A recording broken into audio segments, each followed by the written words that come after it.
Hello everyone, all India radio Chennai news division வழங்கும் தகவல் பெட்டி நிகழ்ச்சிக்கு உங்கள் அனைவரையும் வருக வருக என்று வரவேற்கிறேன். இன்னைக்கு இந்த எபிசோட ஒரு சின்ன கேள்வியோட ஆரம்பிப்போமா? நீங்க கடைசியா உங்களுக்குன்னு ஒரு 10 நிமிஷத்தை செலவழிச்சது எப்போ? கொஞ்சம் யோசனை பண்ணி பாருங்களேன். அலாம் அடிச்சதுல இருந்து நைட்டு தூங்குற வரைக்கும் நம்ம ஓடிக்கிட்டே இருக்கோங்க. ஒரு பக்கம் வீடு, ஒரு பக்கம் வேலை, ஒரு பக்கம் டார்கெட்ஸ், டெட்லைன்ஸ் அப்படின்னு அத்தனை பொறுப்புகள், இது எல்லாமே தேடி தேடி ஓடிட்டு இருக்கோம். அதில் நமக்கு நம்ம உடம்பு, நம்ம மனசு அப்படின்றதுக்கு நம்ம டைம் ஒதுக்குறோமா அப்படின்னு கேட்டால் அது பெரிய பெரிய கேள்விக்குறியாக இருக்குது. இப்போ இதுக்கெல்லாம் என்ன பண்ண முடியும் அப்படின்ற கேள்வி இருக்கு இல்லையா? அதுக்கான ஒரு விடையாக தான் இன்னைக்கு எபிசோடு அமையணும்னு நான் நம்புகிறேன். நான் உங்கள் ஸ்ரீவித்யா மாரியப்பன். ஸோ இன்னைக்கு இந்த எபிசோட்ல நம்ம கூட 2 முக்கியமான கெஸ்ட் நம்ம கூட இணைஞ்சிருக்காங்க. இதில் ஃபர்ஸ்ட் கெஸ்ட் யாருன்னு பார்த்தோம் அப்படின்னா ஒரு மென்டல் ஹெல்த் எக்ஸ்பர்ட் தாங்க. அதாவது நம்மளோட மனநலத்தோட ஒரு முக்கியமான பங்கு வகிக்கிற ஒரு psychiatry doctor, Indira medical college and ஹாஸ்பிட்டல்ஸோட சைக்காட்ரி டிபார்ட்மெண்ட்டோட ப்ரொஃபஸர் அண்ட் ஹெட். அது மட்டும் இல்லைங்க, அவர் ஒரு certified 6 phase meditation instructor, doctor Ajay அவர்கள். வணக்கம் sir, welcome to the show. வணக்கம்.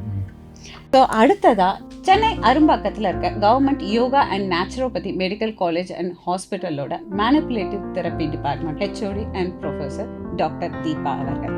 Welcome to the show ma'am. இன்னைக்கு எதுக்காக இந்த ஷோ அப்படின்னு பார்த்தோன்னா, நான் சொன்ன மாதிரி காலையில் எழுந்ததுலேருந்து நைட்டு படுக்கிற வரைக்கும் நம்ம லைஃப்பில் எல்லாருமே ஓடிக்கிட்டே இருக்கும். அது கேரியராக இருக்கலாம், இல்லை நம்ம பர்சனல் க்ரோத், இல்லை பசங்களோட லைஃப் அப்படின்னு சொல்லி ஓடிக்கிட்டே இருக்கிற இடத்துல நமக்கு நாம அப்படின்ற ஒரு விஷயத்த மறந்தே போயிடுறோம். ஸோ இப்போ நிறைய பேருக்கு என்ன பண்ணுறீங்க, உங்களோட ஹெல்த் கன்சர்ன் என்ன அப்படின்றது நிறைய பேருக்கு தெரியவே கிடையாது. ஏன்னா அப்படின்னா ஏதோ ஒரு வருஷம் நம்ம ஒரு 10 பேரை பார்த்தோம்னா ஏதோ ஒரு பிரச்சனை, ஏதோ ஒரு மன அழுத்தம், ஒரு ஆங்ஸைட்டி இருக்குது, இல்லை ஒரு ஃபியர் இருக்குது, இல்லை ஏதோ ஒரு மன அழுத்தம், ஏதோ ஒரு மனசோர்வு இருக்குது, இல்லை அப்படின்னா ஒரு கவலையோடு தான் இருக்காங்க. இது இல்லாமல் கிடையவே கிடையாது. அண்ட் ரீசன்ட் ரிசர்ச் அதை விட முக்கியமான விஷயம் ஃபிசிக்கல் ஹெல்த்தும் பெருசாக இருக்குது. இப்போது 100ல் 99 பேர் கேட்டானா, ஒன்று எனக்கு தலைவலி இருக்குது, கழுத்து வலி இருக்குது, இல்லை முதுகு வலி இருக்குது. இந்த விஷயங்கள் சொல்லாமல் ஆட்கள் இல்லை. பட் ரீசன்ட் ரிசர்ச் என்ன சொல்லிருக்கு அப்படின்னு பார்த்தோம் அப்படின்னா, இந்த உடல் இந்த உடல் சோர்வு, எஸ்பெஷலி இந்த பேக் பெயின், இந்த மசில் டென்ஷன், இது எல்லாம் it's not just because of the physical issues. So மன பிரச்சனைகள் இருந்தாலும், உங்களுக்கு ஸ்ட்ரெஸ் அண்ட் டிப்ரெஷன்ஸ் இருந்தாலுமே இந்த பிரச்சனைகள்லாம் வரும்னு ரிசர்ச்சர்ஸ் ஃபைண்ட் பண்ணியிருக்காங்க. ஸோ அந்த ஒரு ஆங்கிளில் இன்றைக்கி பேசும்போது, மேம் ஃபஸ்ட்டு நீங்கள் இப்போது இந்த தெரப்பி மூலிமா எவ்வளோ பேஷண்ட்ஸை நீங்கள் பார்த்துருப்பீங்க. ஸோ இதில் நீங்கள் சொல்லுங்கள், இந்த மாதிரி மனசோட பிரச்சனையை சரி பண்ணும் போது உடலோட பிரச்சனையை சரி பண்ணும் போது மனசோட பிரச்சனையும் சரியாகுதா? யோகத்தில் உடலும் மனதும் நேர்கோணலானால் வாழ்க்கையின் வளைவு சுழிவுகளும் வசந்தமாகும். ஸோ யோகா அப்படின்றது அந்த வார்த்தைக்கான அர்த்தமே டு யுனைட். அதாவது நம்மளுடைய மைண்ட், பாடி, சோல், இது 3த்தையும் கனெக்ட் பண்ணக்கூடிய விஷயம்தான் யோகா. வெறும் ஒரு நோயாளியை ஃபிசிக்கல் சிம்டமாக பார்க்காம அவங்கள ஒரு ஹோலிஸ்டிக்காக அப்ரோச் பண்ணுறது தான் யோகா, இயற்கை மருத்துவம். இப்போ இந்த காலத்தில் பார்த்தீங்க அப்படின்னாக்கா நம்மள பல பேருக்கு சோர்வு ஜாஸ்தியாக இருக்குது. இப்போ நீங்கள் சொன்ன விஷயங்கள் தான். பிரெயின் ஃபாக் அதிகமாக இருக்குது, எப்போ பார்த்தாலும் ஒரு கன்ஃபியூஸ்டு ஸ்டேட்லேயே இருக்காங்க. இது அதே நேரத்தில் பார்த்தீங்கன்னாக்கா ரொம்ப ஸ்ட்ரெஸ்டாக இருக்காங்க, ஆங்ஸைட்டி அதிகமாக இருக்குது, ரொம்ப சீக்கிரத்தில் டிப்ரெஷனுக்கு போகிறாங்க. நிறைய க்ரானிக் கண்டிஷன்ஸ் இது அப்படியே கண்டினியூ ஆகும்போது அது க்ரானிக் கண்டிஷன் டயபெட்டிஸ் ஆவோ, ஹைப்பர் டென்சிவ் ஆவோ, இல்லை ஹார்ட் டிசீஸ் ஆவோ, இந்த மாதிரி நான் கம்யூனிகபிள் டிசீசஸ் ஃபேஸ் பண்ணுறதுக்கு நிறைய பேர் இதில் இருக்காங்க. இந்த மாதிரி கம்ப்ளைண்ட்ஸோட காலையில் எழுந்த உடனே சும்மா ஒரு நிமிஷம் என்ன டைம் அப்படின்னு பார்க்குறோம், என்ன நோட்டிஃபிகேஷன் அப்படின்றதுக்காக நம்ம ஃபோன் எடுக்கும் போது we started scrolling. அது அப்படியே நம்ம பண்ணிகிட்டே இருக்கும்போது நம்மளை மறந்து நம்ம ஒரு விஷயத்தில் அப்படியே ஈடுபட்டுறோம்.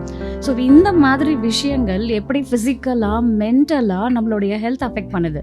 இது எல்லாமே டிசீஸ் அப்படின்றது கிடையாது. ஹோல் இதுவாக சொல்லணும்னா இது ஒரு லைஃப் ஸ்டைல் சேஞ்சஸ் தான். அந்த காலத்தில் இருந்ததுக்கும் இந்த காலத்துக்கும் நிறைய வித்தியாசங்கள் இருக்குது. ஸோ இது எப்படி நமக்கு மென்டல் ஹெல்த்தை அஃபெக்ட் பண்ணுது அப்படின்னு பார்த்தீங்கன்னா, ஸோ இந்த மாதிரி லைஃப் ஸ்டைல் சேஞ்சஸ், ஒரு சின்ன விஷயம், நம்ம முன்னாடியெல்லாம் பார்த்தீங்கன்னாக்கா we go in sunlight, so எந்த நேரமும் நம்ம வெயிலில் இருப்போம், வெயிலில் விளையாடுவோம். நான் ஒரு பிடி பீரியடாக இருக்கட்டும், இல்லை ஸ்கூல் டேஸ் என்ன இருந்தாலும் நம்ம வெயில் அதிகமாக ஸ்பெண்ட் பண்ணுவோம். பட் இப்போ இருக்கிற லைஃப் ஸ்டைல் பார்த்திங்கன்னா, நம்ம க்ளோஸ்டு என்வரான்மெண்ட்டில் ஏசி இதில் தான் நம்ம அதிகமாக ஸ்பெண்ட் பண்ணுறோம். ஈவன் கிட்ஸும் வந்து பார்த்திங்கன்னா வெளியிலலாம் விளையாடுறதே கிடையாது. அதிகமாக அவங்க வந்து மொபைல் அண்ட் கேட்ஜெட்ஸோட தான் இருக்காங்க. ஒன்று டிவி பார்க்குறாங்க, இல்லை வெப் சீரிஸ் பார்க்குறாங்க, இல்லை கேம்ஸ் இது பண்ணுறாங்க. ஸோ நிறைய இந்த மாதிரி ஸ்க்ரீன் டைமில் ஸ்பெண்ட் பண்ணுறதும், artificial food, artificial coloured food, இல்லை அடல்ட்டு கலப்படம் இருக்கக்கூடிய உணவுகள், துரித உணவுகள் எல்லாம் நிறைய எடுக்கிறது மூலயமா அவங்க ரொம்ப சீக்கிரத்தில் இந்த மாதிரி மென்டலாக அஃபெக்ட் ஆகிறதுக்கு வாய்ப்புகள் ஜாஸ்தியாகவே இருக்குது. So coming to the point என்ன அப்படின்னாக்கா, கம்ஃபர்ட் நம்ம எல்லாருக்குள்ளே இருக்கக்கூடிய ஒரு விஷயம். இது எல்லாமே எதை நோக்கி போயிட்டுருக்குன்னா ஒரு கம்ஃபர்ட். யாருமே அந்த டிஸ்கம்ஃபர்ட்டை விரும்புறதில்லை, அவாய்ட் பண்ணுறோம். அதே மாதிரி எஃபர்ட்ஸை யாருமே விரும்புறதே கிடையாது. எதுக்குமே எஃபர்ட் போடக்கூடாது அப்படின்ற ஒரு தாட் ப்ராசஸில் தான் வரும். நம்ம ஒரு சின்ன விஷயம் நம்ம எடுத்துக்கிட்டால் கூட அது எவ்வளோ ஈஸியாக நான் இங்கேருந்தே எல்லா விஷயத்தையும் கலெக்ட் பண்ண முடியும். ஒரு எக்ஸாம்பிள் சொல்லணும்னா, 4 ஸ்ட்ரீட் ஒரு பக்கத்து தெருவில் தான் நமக்கு ஒரு க்ராசரி ஷாப்ஸ் இருக்கும் நமக்கு. பட் அங்கே போய் வாங்குறதுக்கு பதிலாக ஒரு ஆப் மூலயமா நம்ம அதை வீட்டுக்கே வர வைக்கிற மாதிரி நமக்கு இப்போ ஃபெசிலிட்டி வரும்போது ஒரு சின்ன வாக் கூட இல்லை. முன்னாடியெல்லாம் பார்த்தீங்கன்னா they used to walk lot. ஒரு நாளைக்கு கிட்டத்தட்ட 10,000 to 15,000 ஸ்டெப்ஸ் அவங்க வாக் பண்ணுவாங்க. இப்போது நம்ம ஒரு ஹோல் ஹார்ட்டடாக கையை நெஞ்சில் வச்சு சொல்லி பாருங்கள், எத்தனை பேர் நம்ம இன்னைக்கு நடந்திருப்போம், இல்லை குதிச்சிருப்போம், இல்லை ஒரு ஃபிசிக்கலாக நம்ம வந்து குனிஞ்சு நிமிர்ந்து நம்ம எந்த ஒர்க்கை நம்ம பண்ணியிருப்போம். ஸோ கம்ஃபர்ட் அதிகமாகவே இருக்குது. ஸோ இந்த கம்ஃபர்ட்டோடைய விஷயம் என்ன ஆகுது அப்படின்னு கேட்டிங்கன்னா, ஹியூமன் பீயிங் அப்படின்னாலே we should move, we should stretch, we should என்ன சொல்கிறது, ஒரு மூமெண்ட்லேயே இருக்கக்கூடிய ஒரு விஷயம். அந்த மூமெண்ட் குறையுது அப்படின்னா ஸோ அங்கே நமக்கு சிஸ்டம் அஃபெக்ட் ஆகும். அதனால் கண்டிப்பாக நம்மளுடைய அலைன்மெண்ட் மாறப்படும். அதனால் நமக்கு பல நோய்கள் வரத்துக்கு அதிகமாகவே வாய்ப்புகள் ஜாஸ்தியாகவே இருக்குது. ஸோ இப்போ இந்த மாதிரி லைஃப் ஸ்டைலில் நம்ம சேஞ்ச் பண்ணணும் அப்படின்னா இயற்கை முறையான வழிகளை நம்ம மேற்கொள்ளணும். காலையில் எழுந்த உடனே ஒரு 10 நிமிஷம் வெயிலில் நிற்கிறது, ஒரு 1 hour நமக்காகவே நம்ம வந்து ஃபிசிக்கல் ஆக்டிவிட்டியை லைக் ஒரு சிம்பிள் வாக்கிங் போகிறது. ஸோ இந்த மாதிரி ஆக்டிவிட்டீஸ் எல்லாம் நம்ம கொண்டு வந்தோம் அப்படின்னா தான் நம்மளுடைய ஹெல்த்தை வந்து இது பண்ணி கொண்டு வர முடியும். ஸோ ஃபிசிக்கல் அண்ட் மென்டல் ரெண்டுமே வந்து inter related. Once mental health affect ஆச்சு அப்படின்னா ஆட்டோமேட்டிக்காக ஃபிசிக்கலாகவும் நமக்கு சிம்டம்ஸ் வந்து டெவலப் ஆகும். இதில் வந்து பார்த்தீங்க அப்படின்னாக்கா மோர் தென் 70 to 73% நம்மளுடைய தமிழ்நாடு பாப்புலேஷன் நம்ம வந்து அதிகமாக கேட்ஜெட்ஸை யூஸ் பண்ணிகிட்ருக்கோம். அதில் கிட்ஸ் மட்டுமே பார்த்திங்கன்னா, அதாவது 5 வயசுக்கு உள்ளே இருக்கக்கூடிய குழந்தைங்க 70% இந்த மாதிரி மொபைல் அண்ட் ஸ்க்ரீன் டைமில் ஸ்பெண்ட் பண்ணிகிட்ருக்காங்க. ஸோ இதோடைய இம்பேக்ட் வந்து இன்னும் அதிகமாகவே நம்மளுடைய ஹெல்த் அஃபெக்ட் பண்ணுறதுக்கு ஒரு முக்கிய காரணமாகவே இருக்குது. ஸோ ஃபிசிக்கல் ஹெல்த் மட்டும் நம்ம ஃபோக்கஸ் பண்ணாமல் மென்டல் ஹெல்த்தாகவும் ஃபோக்கஸ் பண்ணுறதுக்கு தான் நம்ம இதில் வந்து நிறைய தெரப்பீஸ், யோகா இயற்கை மருத்துவம் அப்படின்றது மருந்து இல்லா மருத்துவம் இது. ஸோ இது நம்ம வாழ்வியல் மாற்றங்கள் கொண்டு வரது மூலயமா அவங்களுடைய ஹெல்த்தை வந்து ப்ரமோட் பண்ணி கொண்டு வரும். ஸோ அப்போது என்ன பண்ணுறோம் அப்படின்னு கேட்டிங்கனாக்கா, காலையில் எழுந்ததுலேருந்து நைட்டு தூங்குற வரைக்கும் அவங்க என்ன மாதிரி ஆக்டிவிட்டீஸ் எல்லாம் பண்ணணும் அப்படின்ற லைஃப் ஸ்டைலை சொல்லி கொடுக்குறோம். நேச்சுரல் டயட்டோட இம்பார்ட்டன்ஸ் என்னன்றதை சொல்கிறோம். நம்மளுடைய அரசு யோகா மற்றும் இயற்கை மருத்துவக் கல்லூரியில் 100 படுக்கை உள்ள ஹாஸ்பிட்டல் இது. இங்கே உணவே பார்த்திங்கன்னா இயற்கை உணவு தான் தருவோம், சமைச்ச உணவே தரமாட்டோம். அதே மாதிரி ட்ரீட்மெண்ட்ஸ் எல்லாமே பார்த்திங்கன்னா நேச்சுரல் சோர்ஸஸை பேஸ் பண்ணி தான். தண்ணியை வச்சு ட்ரீட் பண்ணுவோம், நீர் சிகிச்சை. மண்ணை வச்சு ட்ரீட் பண்ணுவோம், மண் சிகிச்சை, காந்தக சிகிச்சை, நிற சிகிச்சை. ஈவன் வந்து பார்த்திங்கன்னா அக்குபங்க்சர், அக்குப்ரெஷர், ரேக்கி, பிராணிக் ஹீலிங், இந்த மாதிரி சொல்லிட்டே போகலாம். டயட் தெரப்பி, யோகா தெரப்பி அப்படின்னு we have more than 40 therapies. So இந்த தெரப்பீஸ் அந்தந்த கண்டிஷன்ஸுக்கு ஏற்ற மாதிரி நம்ம அவங்களுக்கு ட்ரீட்மெண்ட்டாக கொடுக்கும் போது so we are able to get them back from the diseased condition. ரொம்ப தெளிவான விளக்கம். உண்மையிலே நம்ம மனசில் இருக்கிற நிறைய விஷயம் உடம்புல பிரதிபலிக்கும் அப்படின்னு. சரி, இப்போ இதே விஷயத்த நம்ம கொஞ்சம் சயின்டிஃபிக்காக பார்க்கும்போது WHO ஒரு ரீசெண்டான ரிசர்ச்சில் என்ன சொல்லியிருக்காங்க அப்படின்னா வந்து இந்த ஆங்ஸைட்டி டிஸார்டர் இல்லை க்ரானிக் ஸ்ட்ரெஸ் ஒருத்தருக்கு இருக்கும் போது அது மனநல பிரச்சனையாக வெளியில் தெரியறதுக்கு முன்னாடி ஃபிசிக்கலாக ஒரு கண்டினியூஸ் டயர்ட்னஸ்ஸு இல்லை ஃபிசிக்கல் பெயினா இல்லை ஒரு பாடி பெயினா இல்லை கம்ப்ளீட்டாக ஏதோ like they don't have a physical problem but they will feel it அப்படின்ற ஒரு விஷயம் இதனால் ரிஃப்ளெக்ட் ஆகும் அப்படின்னு சொல்லியிருக்காங்க. ஸோ இப்போ உங்களோட இத்தனை வருஷ அனுபவத்தில் கிளினிக்கல் ஸ்ட்ரெஸ்ஸில் எப்படி இதை நீங்கள் பார்க்குறீங்க? அதாவது இந்த ஸ்ட்ரெஸ் மூலிமா இந்த மாதிரி வர பேஷண்ட்ஸ் இருக்காங்களா, அதாவது எனக்கு எந்த பிரச்சனைன்னு தெரியல ஆனால் நான் எப்போவுமே டயர்டாக ஃபீல் பண்ணுறேன், இல்லை எனக்கு எப்பயுமே பாடி பெயின் இருக்குது அப்படின்ற பேஷண்ட்ஸை நீங்கள் எப்படி பார்த்துருக்கீங்க? அண்ட் அந்த விகிதம் because it's like 13 years of ஜேர்னியில் அப்போ இருந்து நீங்கள் ஆரம்பித்ததுக்கும் இப்போக்கும் நிறைய பேஷண்ட்ஸ் இருக்காங்களா? இது எப்படி மாறி இருக்கு? கண்டிப்பாக சொல்லணும், நம்ம எல்லாருமே வந்து ஸ்ட்ரெஸ்ஸை பற்றி ஆக்சுவலாக தப்பாக புரிஞ்சுருக்கோம். ஸ்ட்ரெஸ்ஸுன்றது வந்து ஒரு இயற்கையான ஒரு சர்வைவல் மெக்கானிசம். இது வந்து நம்ம பழங்காலத்தில் இந்த கல்காலம்னு சொல்லுவோம்ல, அந்த டைம்லேருந்தே இருக்குது நமக்கு. ஸ்ட்ரெஸ்ஸு இருந்தனால தான் நம்ம இவ்வளோ வருஷம் வந்து உயிரோடு இருந்திருக்கோம். ஒரு எக்ஸாம்பிள் சொல்ல போனால், ஒரு இடத்துல ஒரு புலி வருது அப்படின்னா அந்த புலிகிட்டேருந்து நம்ம பாதுகாக்கணும்னா நம்ம ஓடணும் வேகமாக, அந்த சத்தத்தெல்லாம் ரொம்ப கூர்மையாக கவனிக்கணும், எங்கே வருது என்ன வருதுன்ட்டு. அப்போது நம்ம உடம்புக்கு தேவையான ரத்த ஓட்டம் முக்கியமான இடத்துக்கு போகணும், மசில்ஸ்க்கு போகணும், மசில்ஸ் இறுக்கமாகணும், ஹார்ட் பீட் ரொம்ப வேகமாக பம்ப் பண்ணணும். ஸோ இதுக்கு தேவையான ஒரு மெக்கானிசம் தான் ஸ்ட்ரெஸ் பண்ணுது. ஆக்சுவலாக ஸ்ட்ரெஸ் ஆன உடனே நம்ம உடம்புல வந்து ரியாக்ட் பண்ணுறோம், ஒரு சில ஹார்மோன்ஸ் ரிலீஸ் ஆகுது. இந்த ஹார்மோன்ஸ் நம்மளை பாதுகாக்கிறதுக்கு முயற்சி பண்ணுது.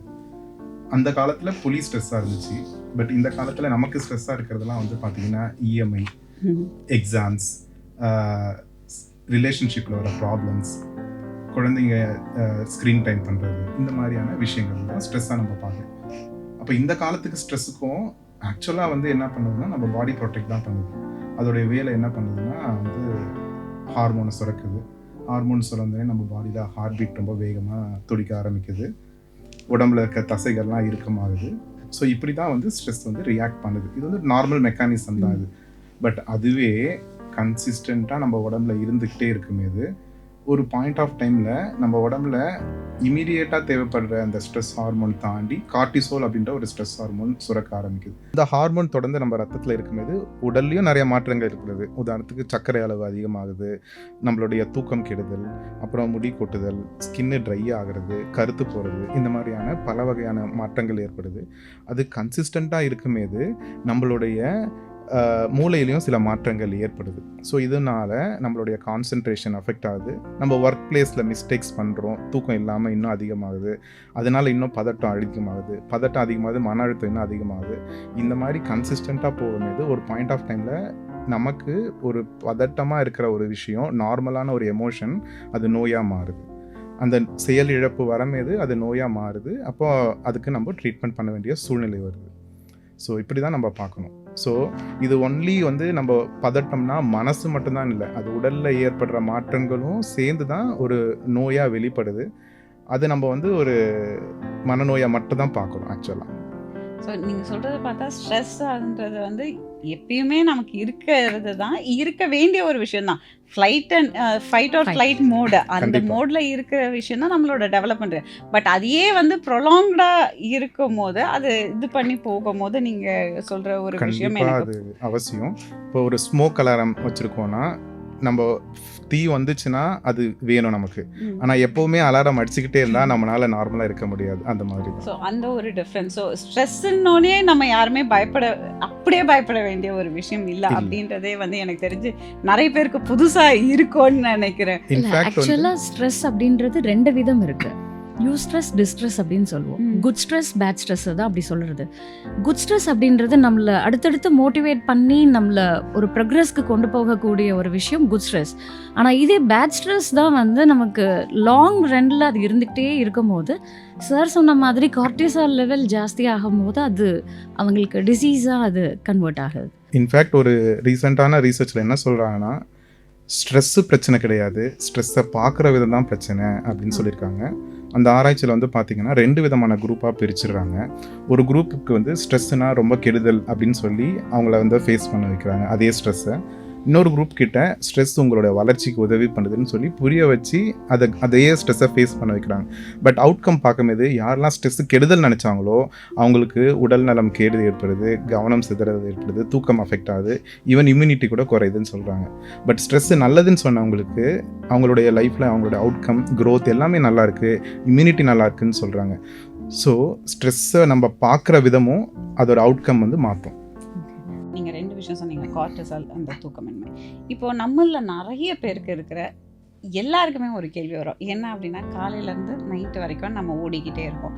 ஸோ அப்போ எல்லாரும் தூங்கின பிறகு தான் நமக்குன்னு நம்ம ஒரு டைம் எடுக்கிறோம்னு சொல்கிறோம். அந்த டைமை நம்மள மோஸ்ட்லி பல பேர் என்ன பண்ணுறோன்னா ஃபோனில் தான் வந்து லைக் எனக்கு வேறு எதுக்கும் வந்து எனக்கு ஸ்ட்ரென்த் இல்லைப்பா, நான் படுத்திருக்கேன், என் கையில் ஃபோன் வச்சுருக்கேன், நான் எனக்கான டைம், இது எனக்கான ரிலாக்ஸேஷன், அதனால் அப்படின்னு சொல்லி ஸ்க்ரோல் பண்ணிக்கிட்டே இருக்கும். ஏதோ ஒன்று ஒரு இன்ஸ்டாகிராமோ இல்லை ஃபேஸ்புக்லேயோ ரீல்ஸ் பார்க்குறோம், இல்லை ஏதோ ஒரு இப்போ மைக்ரோ சீரீஸ் நிறைய வர ஆரம்பிச்சிச்சு. ஸோ அந்த ஃபோன்லேயே தான் முன்னா டிவி பார்த்துட்டு இப்போ கம்ப்ளீட்டாக ஃபோனுக்கு வந்துடுச்சு. இப்போ ஃபோன் பார்த்துட்டே இருந்து இதுதான் எனக்கான ரிலாக்ஸேஷன் டைம் அப்படின்னு நம்மளே அதை நம்புகிறோம்.